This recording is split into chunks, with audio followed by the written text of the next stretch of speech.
So with this year's free agency officially beginning, we've seen plenty of moves completely change the NBA, and because of this, Kawhi Leonard is heading to Los Angeles. Now after all of these ridiculous moves went down, Kawhi was one who to nobody's surprise stayed quiet throughout the entire process to see how things panned out with everybody else first. We've seen moves that completely changed the NBA in the East, with Kyrie Irving, Kevin Durant, and DeAndre Jordan heading to Brooklyn, and because of this we even seen D'Angelo Russell dealt to Golden State. We've seen Kemba Walker replace Kyrie in Boston, and Terry Rozier go fill Kemba's spot in Charlotte, and we even had Al Horford head to Philadelphia with Jimmy Butler being dealt away to Miami. With huge moves like these taking place, Kawhi was in no rush to factor in his own decision, as he knows what he brings to the table for whatever organization he'd choose, and it was heavily rumored for quite some time he'd team up with a superstar or two. But after all of these moves went down, the only real options were the Raptors or Lakers. Magic Johnson even stepped in to help assist the Lakers pitch, and it was eventually reported by Chris Broussard that Kawhi in fact made the Lakers his top choice, as they looked to also secure Danny Green,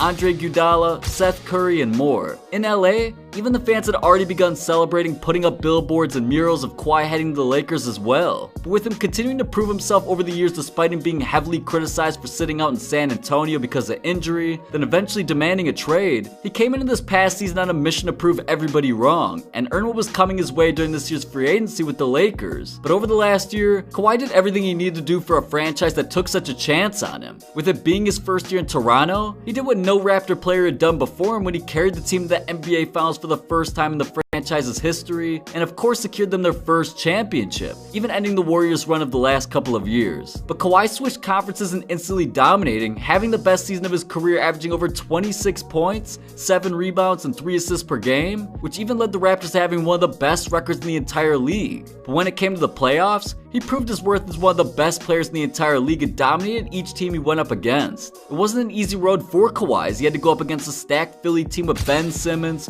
Jimmy Butler, Joel Embiid, and more, but he put this Raptors team on his back all the way to the last seconds of Game 7, even hitting one of the craziest game winners ever. With the Milwaukee Bucks being the best team in the league over the regular season, many had felt this was actually their year to bring a championship home, as Giannis had developed himself into an MVP while dominating anything that defenses threw at him. But even with Antetokounmpo being one of the best players in the league, and the Bucks having a great supporting cast around him, they ended up going up in the series but eventually felt what Kawhi was really trying to do, as he went on and dominated them the last 4 games of that series. Now going into the NBA Finals, Kevin Durant was already out due to his Achilles injury that he suffered against Houston, so many felt the Raptors had a significant chance, despite the Warriors winning the last 2 NBA Finals before this. And Kawhi once again shocked the world as he helped lead the Raptors to a 6-game series win over them, with Kevin Durant returning and re-injuring himself in the process, as well as Klay Thompson getting injured in the final game as well. But Leonard joined elite company as he won a championship in his first year there, which was his second one ever. He's one of only a few players to win championships and finals MVPs a part of different organizations, so he's earned himself this spotlight in free agency as he looks to join LA. Now go check out NBA players you didn't know had their own shoe and subscribe to stay up to date with the NBA 100%.